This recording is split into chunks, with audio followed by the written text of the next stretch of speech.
Ladies and gentlemen, friends and rivals, my name is Jared, and with me is my very distilled friend, Ian. That's me. We will be your hosts for the episode. We are honored and grateful that you've joined us at our table. Here at the Game Table Podcast, we take a look at various board, card, and other tabletop games. We give an overview, provide a little insight on how to play, and share some of our thoughts, all in an attempt to give you an idea of how well it would fit for you and your table. Today, we will be looking at Distilled, designed by Dave Beck, artwork created by Eric Evanson, and published by Paverson Games. Distilled is a 1 to 5 player spirit making game where you're brewing up all the fun spirits, where players will be discovering many new ways to distill their favorite spirits and maybe not so favorite spirits. Each round, you'll throw some ingredients together and make a spirit. Then you can decide to let it age, or you can sell it for quick cash.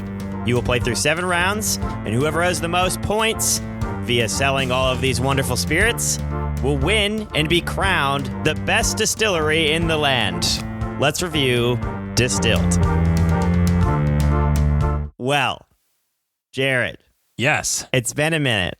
At least one. It's I have a couple facts. Oh! So one, because in this game, moonshine is one of the many things that you get to brew up a little bit. It's also one of the cheaper things that you make in this game, and everybody kind of dabbles in the moonshine at once or twice. Yeah. One, if you didn't know, it has no aging required, which we know in this game. If you play this game, you'll find out, which is really cool. I was going to say, I learned that through this game. Exactly. Another thing is that, one, the original bootleggers were British settlers. So I don't know. It's not the rednecks. It was the British. So I don't know. I mean, that makes sense. I can get behind that. During the prohibition of the U.S., moonshine had a nickname. Did you know what that nickname is? I should know, but my mind has gone blank on me. It is Mountain Dew. Dang it. I was like, it's something that people drink all the time, but I can't remember what it was. Yeah. So, and that eventually became your favorite soda bottle in Knoxville, Tennessee in 1932, which is the lemon lime flavored soda, which I love me some Mountain Dew occasionally. Everybody knows what Mountain Dew is. Yeah. But if you didn't know, it was made in Knoxville and in 1932, so which is kind of cool. Okay, question. So we all know at this point that Coke had cocaine in it at one point in its life. Right. Did Mountain Dew ever have moonshine in it? So, no. Well, I don't know about that, but it says that the soft drink was originally intended to be used as a chaser for whiskey. Wow. Wow. That I did not know. So the world comes full circle. I guess. As far as drinks, which would be my next question, what is your favorite drink? Do you have one that's you like, oh, like I'll usually just drink that. That one's good. Yes, absolutely. I love me some rum. Ready for rum anytime, anywhere. Any particular kind? You know, I will say that I've had fancy rums and I've had cheap rums and somewhere in between as well. I think each of them have a place. Like I've had some of the fancier rums that I'll drink straight. I don't know that I I have to have this one. To me, one of the fun things about rum is that because of the mixture of flavors that come with it, there's so much variety and it allows for that flexibility both on its own and mixing it with other things. Plus, I really like sweet things, so that's just a natural combination for me. So anybody that ever wants to get me anything and they don't know what to get me, rum is the answer. So do you prefer like a dark rum or just any? Yeah, I do prefer a dark rum. There's a place for white rums. For me, white rums are definitely better as a mixer. Yeah, I agree. I like that coconut rum in my Malibu sunsets. Nice. Very nice. Yeah, I make a mean one. So I will shout out one really quick. I don't know that it's like the best rum I've ever had, but there's a brand of rum called Bumbu that I use a lot. It's a great combo of either being straight or a mixer. It's got like a cinnamon kind of flavor mixed in. And so when you mix it in with a Coke or a Dr. Pepper, it really adds to that flavor. Or if you just drink it straight, it's really great too. That's cool. Yeah, I will do spiced rum, but my go-to is bourbon. Nice. Or whiskey. I'll try any whiskeys, even Scotch. Like, I'll try them all. That's kind of my go-to. That's what I prefer. So, do you have a preferred brand? My personal favorite bourbon of all time is the Bellmead Distillery. It's their like bourbon. They have like another whiskey, but it's their just straight bourbon. Gotcha. That is, I really like that one. It's very well done. It's really reasonably priced, and it's local for me. So I know not everybody's gonna be able to find that if you're like, oh, I'm gonna look it up. I mean, I don't know. Good luck. But here in the Nashville area, it's a local kind of distillery or brewery, whatever. They have like multiple. They have a winery too. It's kind of crazy, honestly, but it's a good one. I really like it for the price as well. I don't spend a lot of money on the whiskeys because they can get pricey, but Sure. For the price, I really, really like that one. That was one of my favorites. And I assume you prefer to drink it straight? Yeah, I do like an ice cube. Ooh. Yeah. Well, I know some people like it neat, and so that's the thing. I like it slightly chilled, and I don't have my bottles chilled. So I do like one ice cube. I don't like to water it down, but I also will make like a normal old fashioned as well. I like both almost as equal depending on how I'm feeling. I'll throw some orange bitters in there and kind of spice it up. But everything that I buy, I normally try it straight first and see if I can tolerate it. If not, wow. Some are not as good as others. It has a little bit of some are stronger, and so I kind of like to add a little kind of dilution to those. So, but either way, they're all good in my opinion, and you get to make them all in this game. Okay, man. Well, that sounds great. Well, I'll talk about how to play, and then we'll give some of our thoughts. Yeah. In Distilled, the goal is to have the most points at the end of the game and be crowned the Master Distiller. In the middle of the table is a board that houses scoring, a basic market, a premium market, the discard piles known as the truck, and additionally, there will be public goals that can be completed by any player, as well as private goals dealt out to each player. Additionally, each player has a player board that houses their character, a tasting flight card that houses your recipes for the game, 3 slots for distillery upgrades, a pantry to store ingredients, a storeroom to house bottles and barrels, and a warehouse that can house 2 aged spirits at a time. Additionally, this board keeps up with the recipes that you know how to make, and the all-important washback, where you will be distilling a new spirit each round. Hopefully. Each player starts with a glass bottle and a metal barrel, as well as a character who has a special ability, a signature recipe, and a special ingredient which can be obtained during the game. As Ian mentioned earlier, there are 7 rounds. There are certain abilities that do take place at the beginning of the round, but more often than not, you're going to be focusing on the 4 main phases of the game. The first phase is the market phase. That's where you can upgrade your distillery, buy premium ingredients, buy premium items such as various bottles and barrels that give different bonuses, buy new recipes, or you can go to the basic market to get some more basic, necessary ingredients to round out what you're trying to make that round. At the end of the market phase, you do churn all of those different decks so that you're seeing new cards each round, and then you move into the distill phase. When distilling, you need at least 1 sugar, 1 yeast, and 1 water, and you place these into your washback, which sits on the left side of your board. You may add additional sugars if you'd like, but you're not required to. Any unused ingredients stay in the pantry for now. For each sugar added, you add 1 alcohol card to match. Then, take all the cards from your washback, shuffle them up, and discard the top and bottom card back into your pantry. The remaining cards are your distillation. With what you have left, you determine what you've made based on the recipes that you know. You always know how to make moonshine and vodka, and remember, from the market phase, that you can learn other recipes. But be careful, some recipes require only certain types of sugar. You may distill 1 spirit per round, not anymore, just 1. But you do want to distill 1 spirit each round.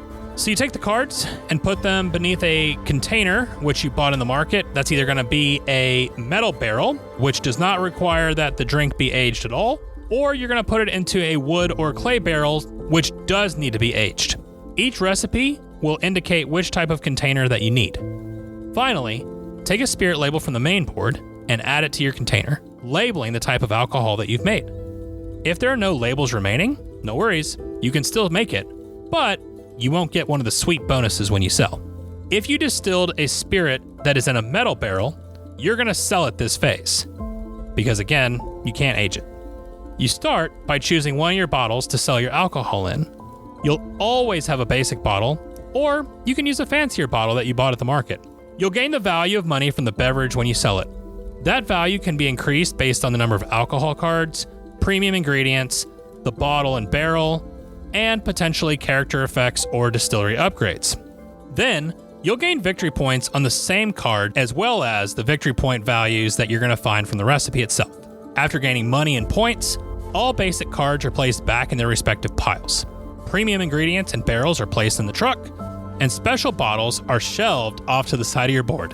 Once you've sold, you take your spirit label and place it on one of the 7 bonuses on the top of your player board. If you didn't have a label, you skip this step. You can sell multiple times during this round if you have something that was already aging in your warehouse, but you have to wait for it to come back around to your turn. But if you still have anything left in your warehouse after selling, we move into the age phase. If you have to age a spirit, you would place the cards still with the barrel and spirit label into your warehouse. You can age up to 2 spirits at one time. During this phase, you add 1 flavor card to each spirit that you have aging. This adds a little bit of flavor text and provides additional money when it comes time to sell. And you get additional points for a more aged product. At the end of the round, you check to see if anyone has earned one of the public goals, and that player or players earns those points. You do a little bit of cleanup and then move into the next round. Once you've completed 7 rounds, you move into scoring. The way that you score, you check the points that you've already scored on the point track throughout the 7 rounds. There are 2 different bottle bonuses that can be claimed from putting your fancy bottles off to the side on the shelf. There's distillery upgrades that give you points.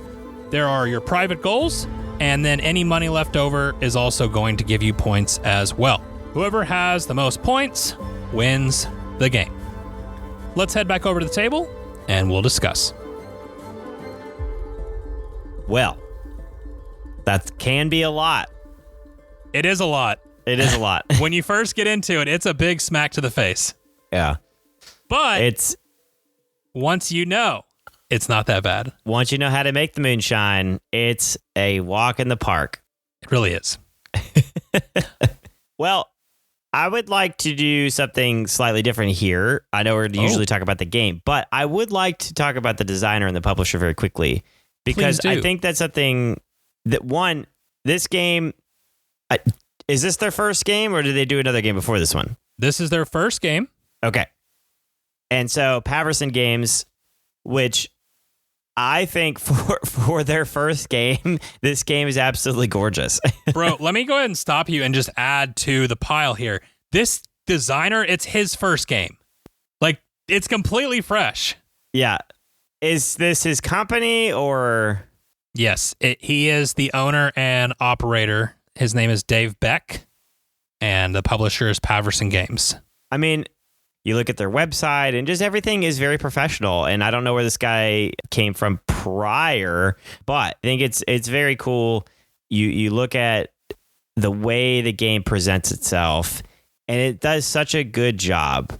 And that's what you want to see, something like that, especially from new companies. Like, that's really cool to see that and be a part of that. But actually, as we're looking though, okay, so Dave Beck, this kind of makes sense. He's a game designer, obviously 3D digital and new media designer.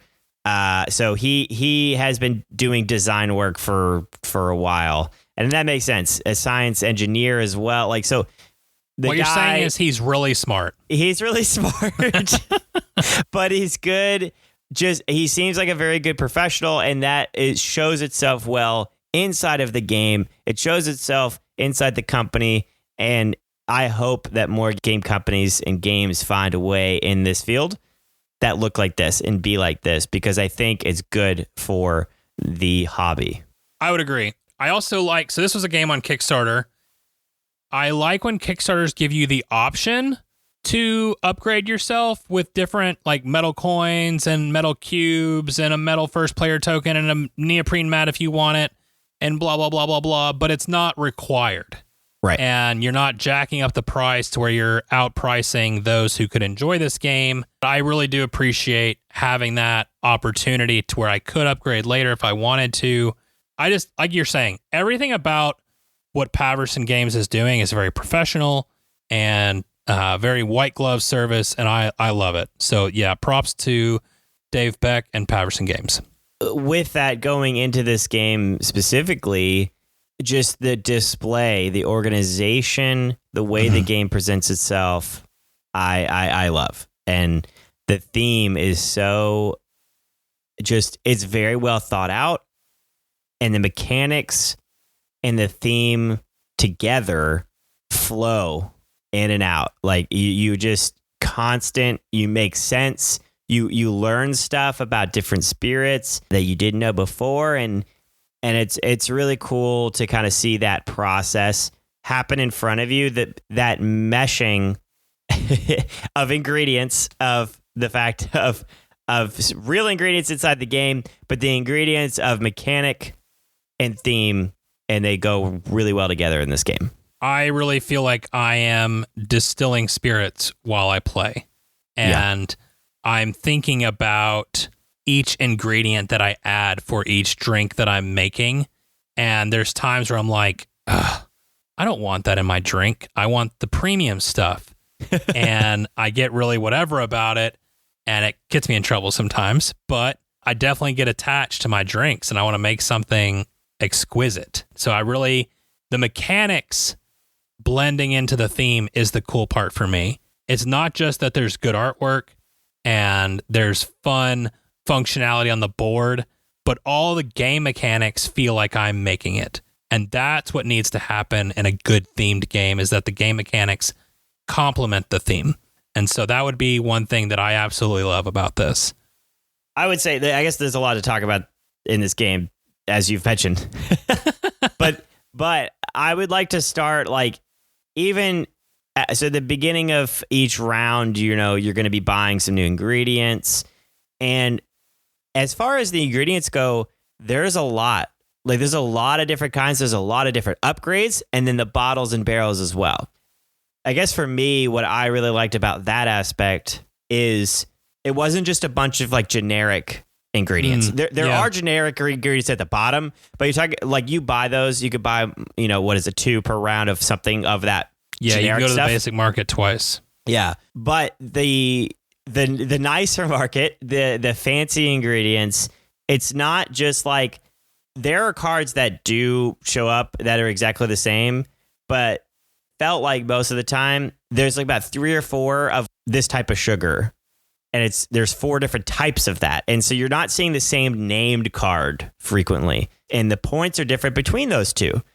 And so that I always like a little bit of diversity in that. I don't want to see the same things over and over again. Well, I just got the same card that you got. There's uniqueness in the ingredients themselves.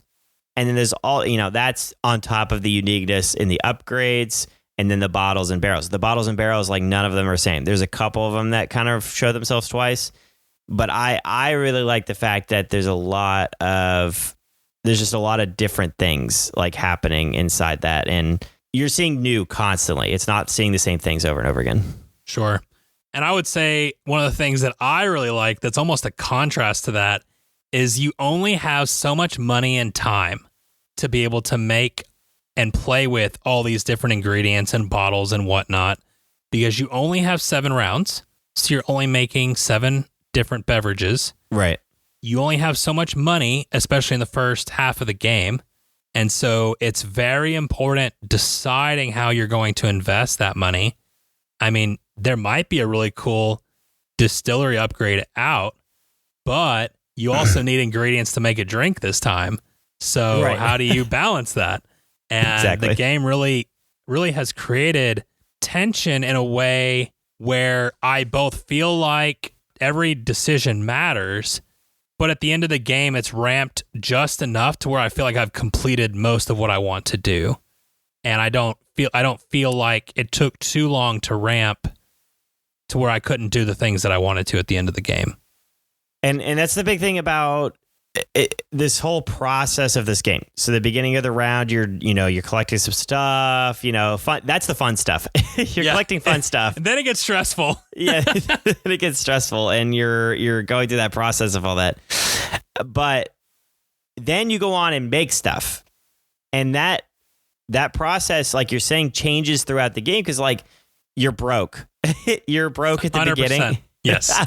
But it kind of fits with the theme of like you're kind of this distillery that's kind of making its way, kind of creating some fame and clout for itself. And you got to start small and starts making some few things, and then you find some followers and you get experience, you get better at it.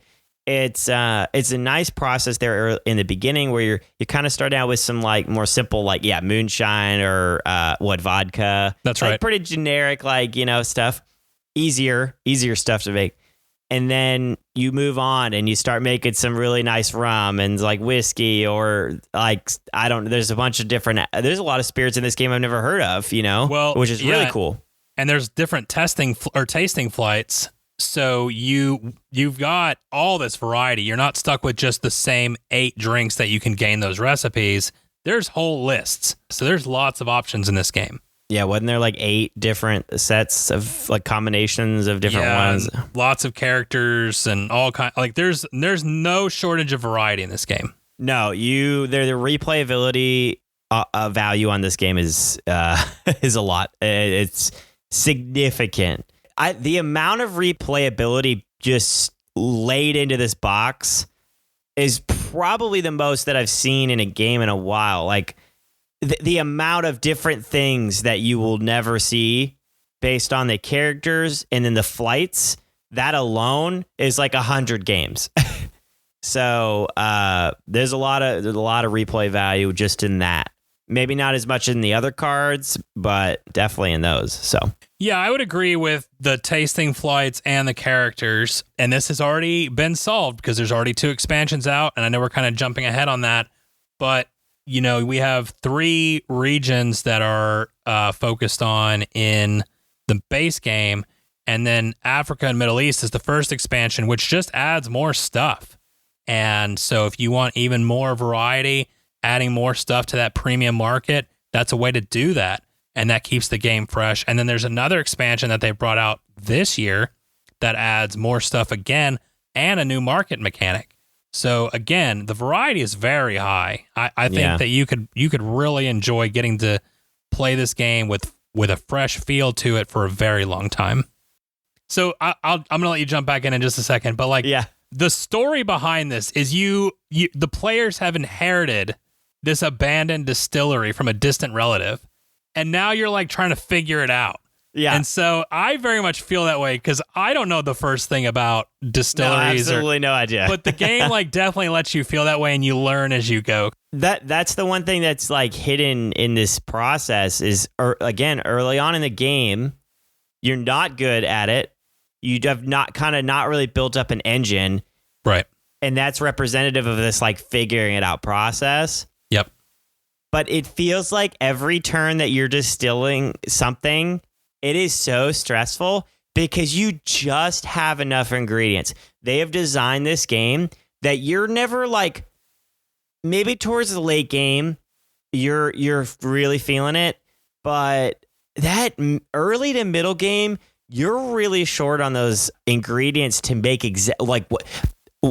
in general, you're like, okay, I have bought ingredients to make this specific drink. And if I don't pull the right cards, I have to make something else, which is not what I want to do. So there's this tension that you're shuffling that deck up, drawing one off the top, one off the bottom. If I happen to pull the 2 cards that I absolutely cannot pull, then I'm stuck making moonshine instead of making whiskey. Nobody wants that because it gives you no points. Yeah, because it only gives you a little bit of money. And that's really good in the early game, not great in the late game when you're trying to get points and money. So I felt like, though, even up until like the latter turns, there's that tension, constant tension of those cards that I'm shuffling up. I'm like, I cannot pull two. I cannot pull two. If I pull two, I'm wrecked. I remember watching one player, like they would just sit there and keep shuffling. Like they were just so terrified of if they stop shuffling, they've got to draw the cards, and they're just terrified of what it's going to be. That's what it is. That's what it is. But there's this innate tension that is built into that mechanic of having to kind of remove two cards from that at random. There are ways to mitigate it. There's some upgrades you can get that allow you to retry or only take one card. Personally, I love those upgrades. I think they are awesome because I hate having to, just put my faith in this random chance that I might pull it. But I do find that tension really fun, even though it sometimes burns you. I think in general, that tension is it's a really cool way to kind of show the process of making a spirit and aging something. It's like, sure, they have the perfected science in a way, but like anything, when you buy the same bottle of whiskey twice, in my opinion, it doesn't always taste the same. They can be different.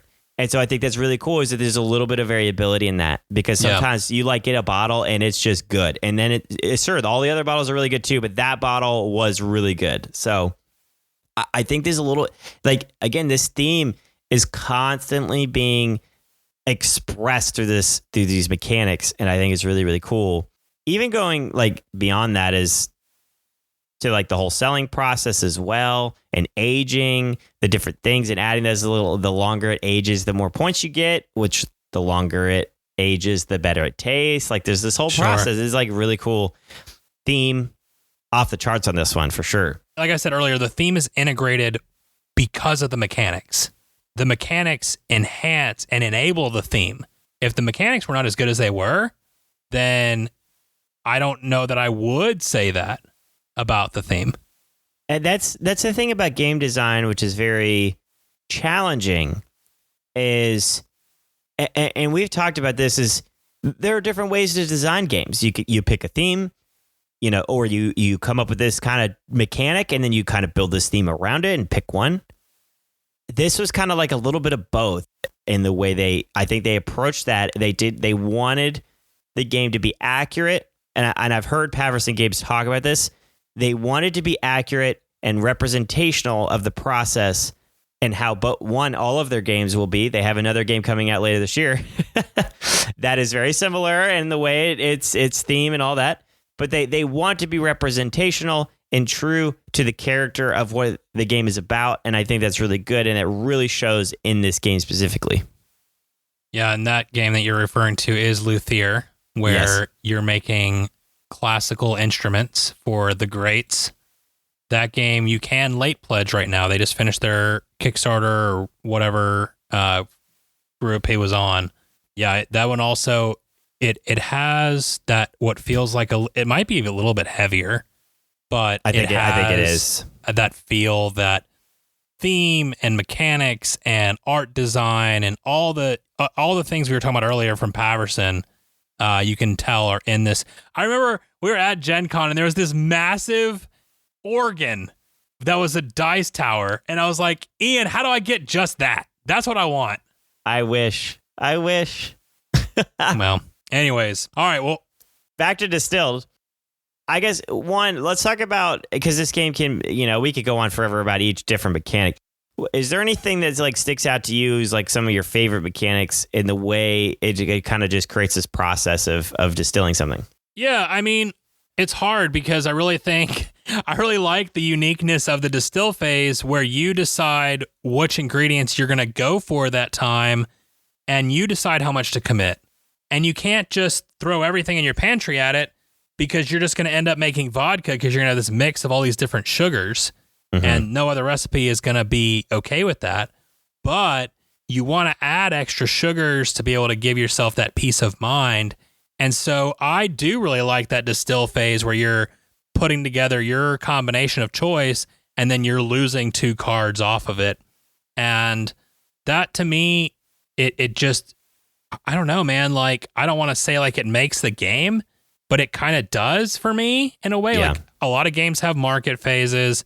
You sell stuff. Like, none of that is super revolutionary or anything, but that distill part is, for me, it just really ties everything together in a way that really feels like a top shelf game. Yes, I think that's one of the heaviest, like, it has the most weight as a mechanic in this game. Sure. Like it carries a lot of weight in the game. Is it's everything. Here's the thing about it. Everything revolves around that mechanic. So everything that happens before it and after is that It's distilled based off phase. of that. Exactly. Yeah, because you're buying ingredients and getting upgrades to make you better at those things, but you're buying bottles and buying, this and this to make that part better. And then after the fact is the result of the distilled phase, which is all the selling. But I do find, one, yes, that whole process is definitely one of my favorites. I do really like that kind of deciding, kind of prior to that, you have to kind of decide what I'm going for, which I really like. But you have to pick what spirit you really want to go for. Because like you said, you can't just throw like the 3 different types of sugars in the game all in there. Can't do that. You have to pick something that you want to go for. There's just so much built around the distilled phase, and that you do everything that you want, and then you don't do everything that you want right in the distilled phase.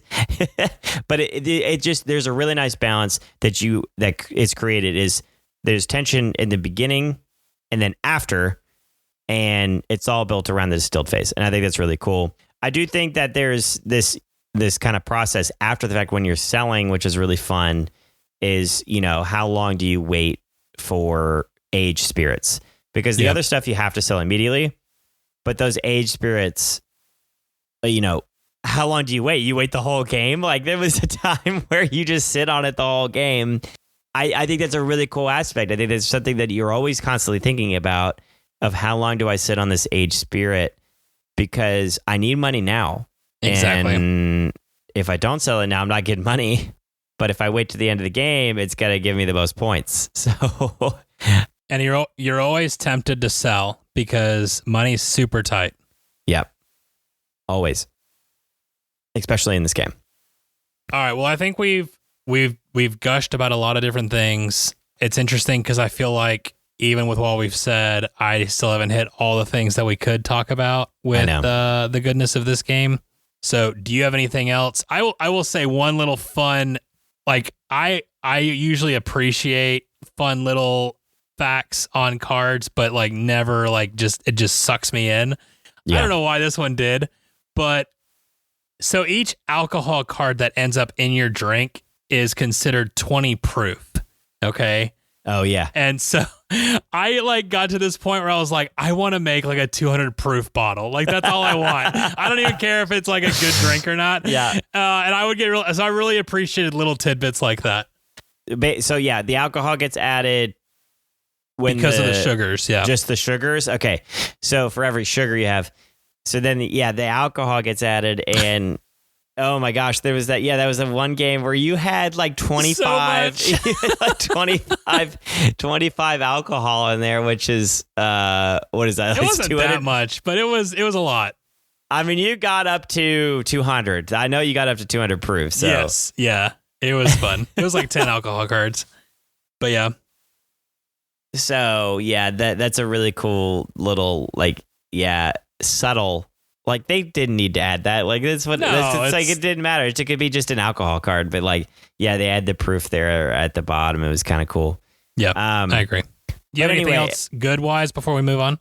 I mean, I have something that I do want to talk about in the lacking department, but yes, but no, I mean, this game provides so much theme, and I love the theme itself. Like, I love those mixed drinks and spirits and all those, and the whole process of all those. And I think it's awesome. I think it's really cool. I think it delivers it so well. And that's the one thing that you take away from this game is you're like, I felt like I made spirits, and I distilled something and aged something and sold something. Like, that's this game does that. This game does that so well. So well. So before we go on, and this is, I would just feel like I should say it here because it's part of the positives. If you like medium weight board games and you like just even the concept of what distilling spirits is like, or making spirits or whatever, you will like this game. Yeah. Just because of the experience and the experience of, oh, look at that. Oh, look at that. And whatever. Like, I think you'll have a great time with it, and don't be intimidated by all the stuff. Because once you understand all the stuff, it really clicks really quick. I would think, talking about the weight in this game, I think is important is, I think as far as on BGG, it has a 2.96, which is like medium heavy. I think that's about right. But I do think there's an important aspect here where, like you're saying, I think if you really like the theme, I think you, no matter how, unless you haven't played a board game ever, which I don't know. Which I don't know if you're listening to this podcast. I don't know if you've. That's wild. Please reach out to me. I need to hear your story. If you have never played a board game and you're listening to this podcast, tell us how that even happened. Maybe you thought it was something else. And in that case, welcome here. That's right. But if you've played some games, even light games, I think if you really are really interested in this theme, I think you could find a way to enjoy this game and play it. You might take a little process trying to figure. I think this game can be hard to be good at, but this game is not hard to have fun at or hunt fun with, I guess is the more grammatically correct. But this game is a fun game. It's a fun game, especially if you somewhat like the theme. So as much fun as it is, we have some things we need to talk about that are not so fun. So Ian, why don't you kick us off? Right. So I think the expansions fix this, but I have not played with all of them. I find that the bottles and the barrels are hard to come by when you need them most. And there are ways to prevent that, but there is an element at the end of the game is like basically on the spirit labels you have on which regions they are. And all that, you get some collected extra points. Basically, if you've split amongst the regions or you collect all of one region.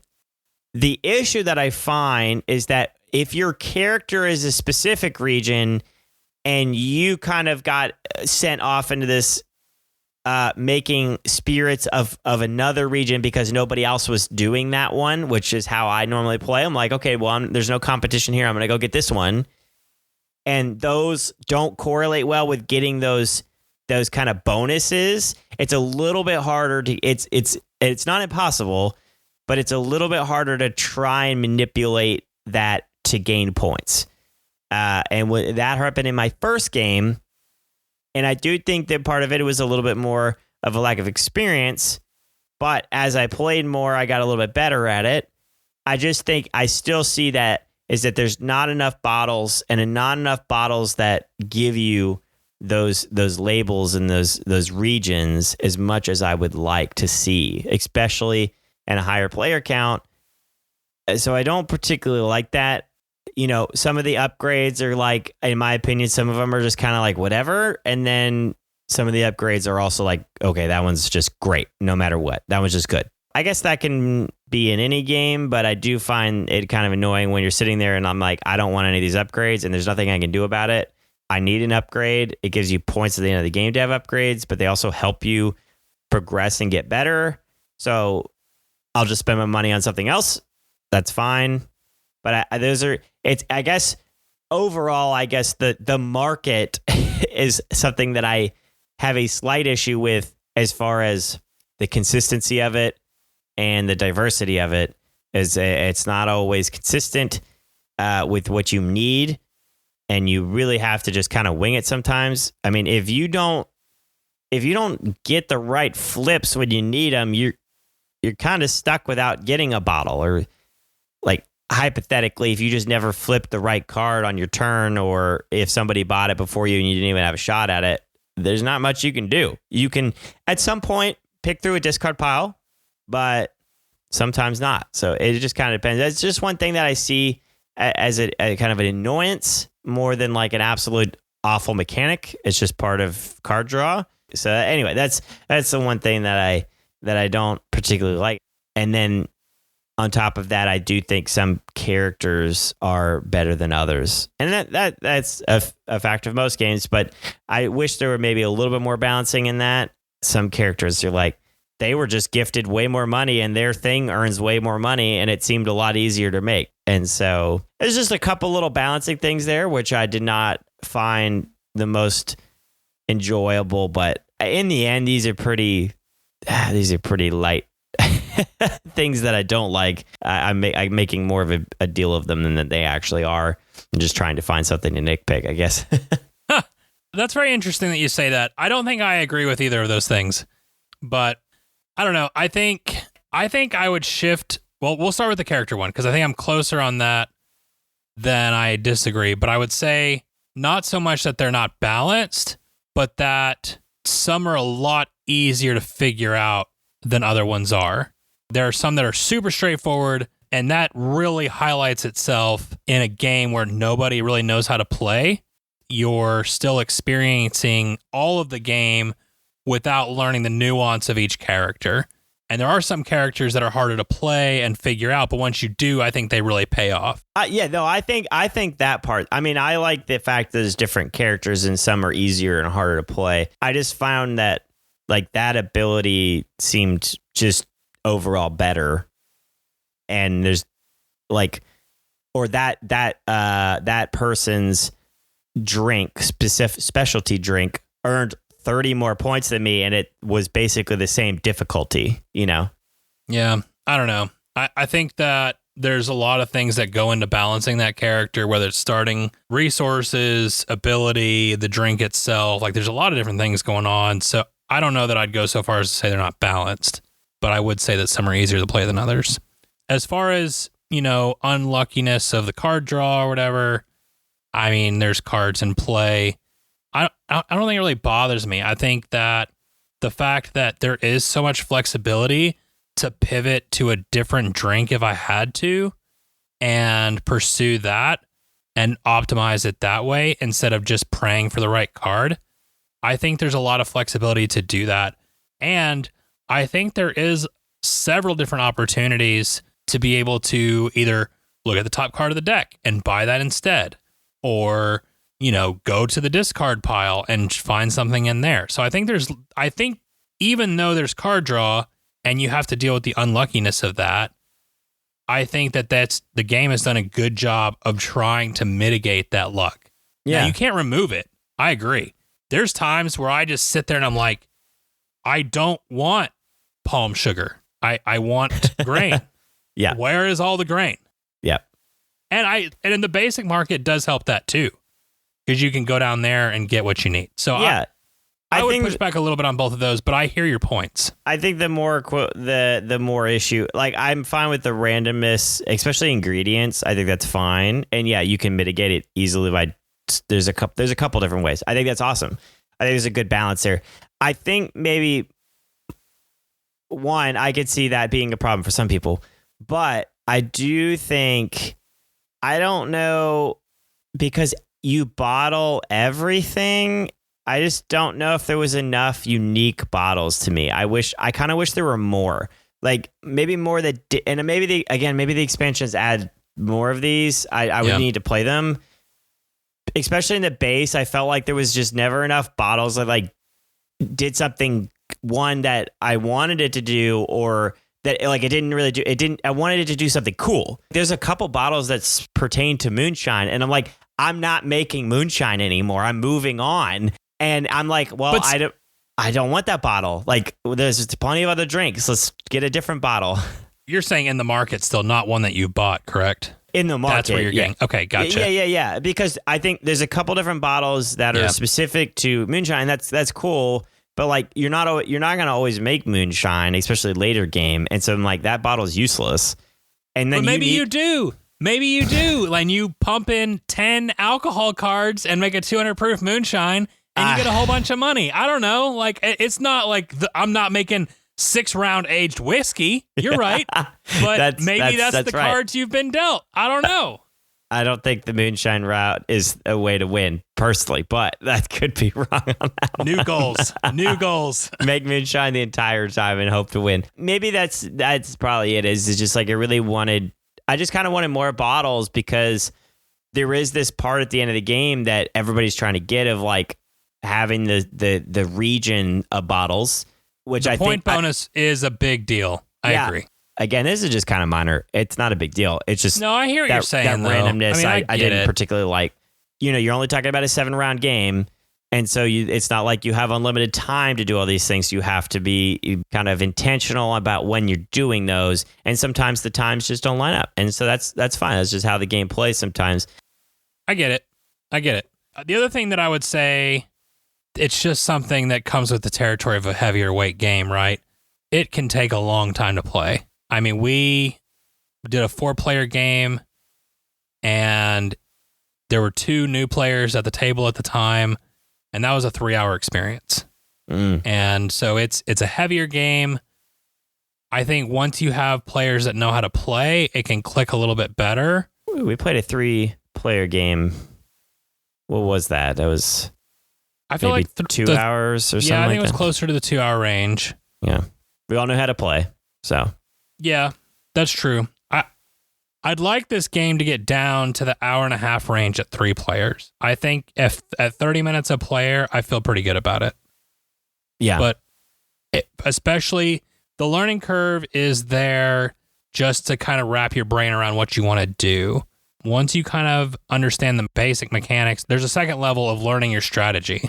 And I love that, don't get me wrong, but it's something to be aware of that this game is going to take time. Yeah.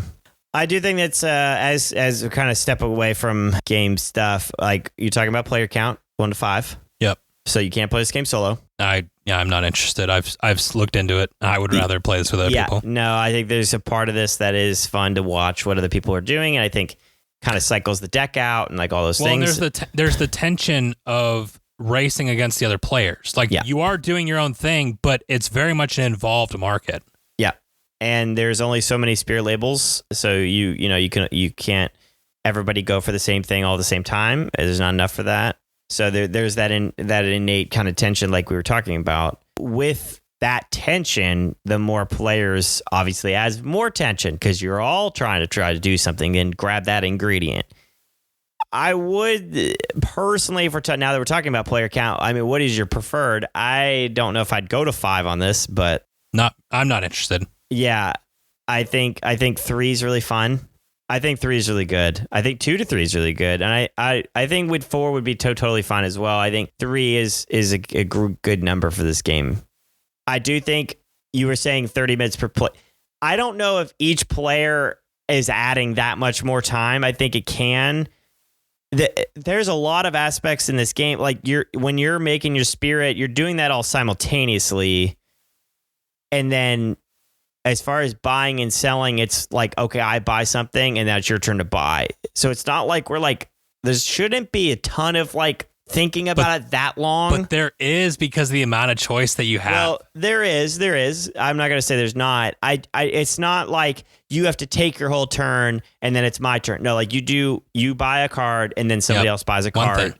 Like, sure, there's thinking, but you get a card, you get a card, you get a card. We keep going around twice or as many times as we want until we're all passed. And then you go on to the next phase. And then that part's all simultaneous. And then you sell one at a time. So, yes, I do think it can be. It's obviously going to be slower with more players, but you're doing some simultaneous stuff, which always keeps the pace moving. So, to keep that in mind, I think that's something to mention. And then the interaction like between the players is also really high because of that conflict and tension and trying to get those spirit labels and bottles. And like the interaction here is strong, in my opinion, of however many players, even if you have 2.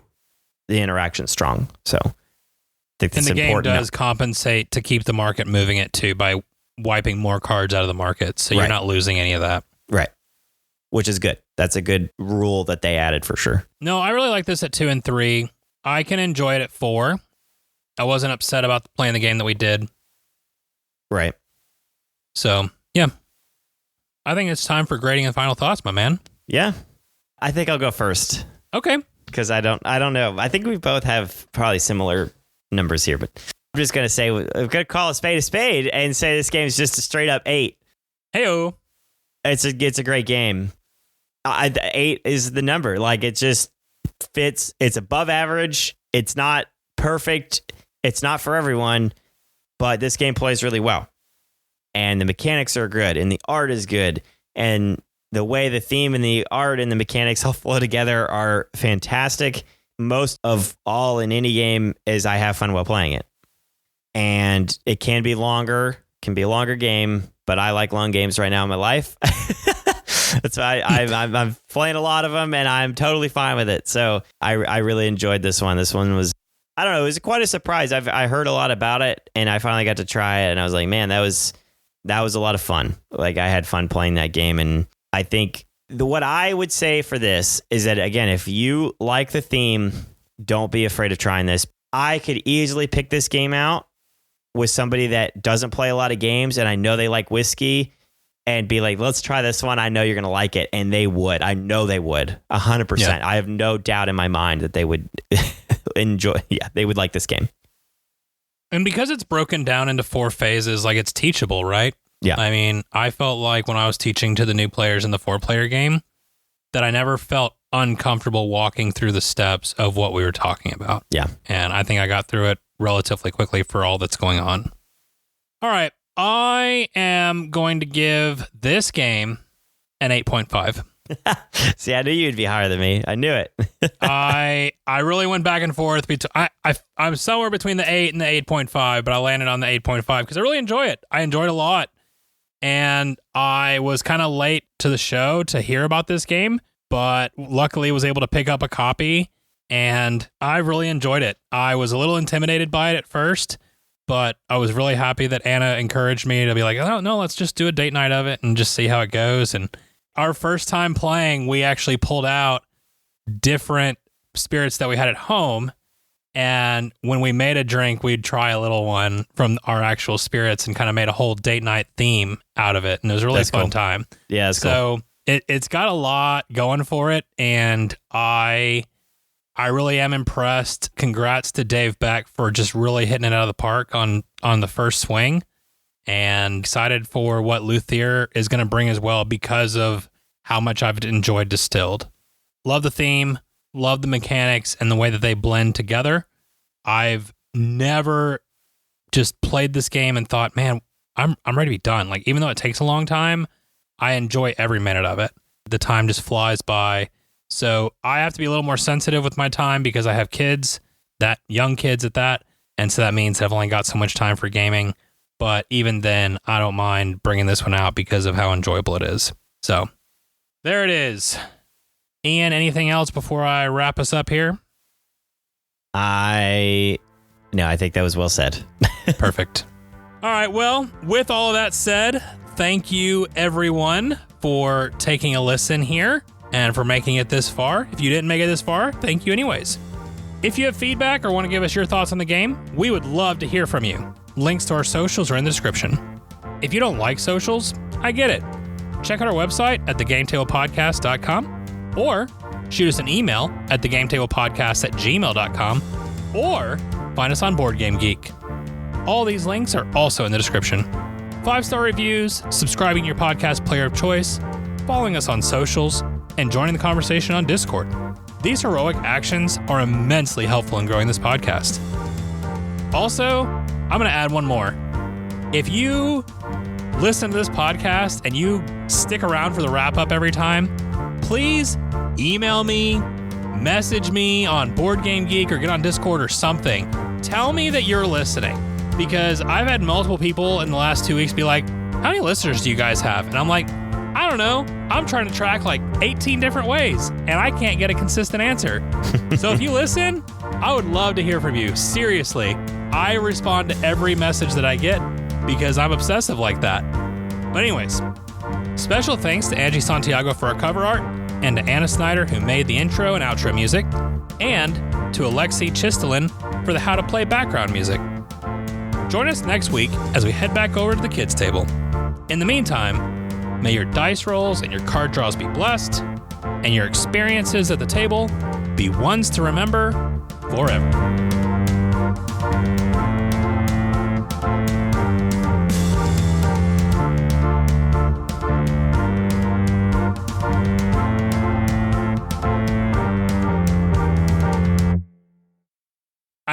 I have one more story to tell you. This was kind of fun.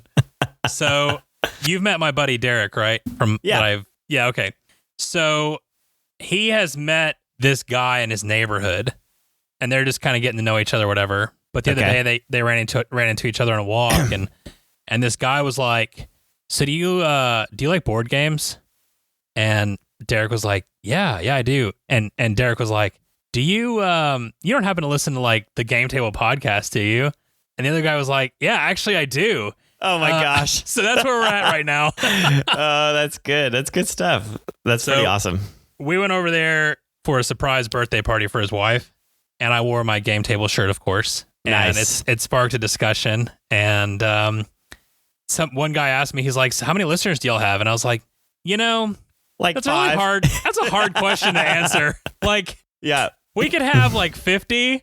Or we could have 5, and everybody I know is lying to me. So I don't know. Yeah. Oh, wow. That makes me feel good, though. I like that. It's so good, like, to get a story like that. I was like, Derek, you've made my whole week. That's very cool.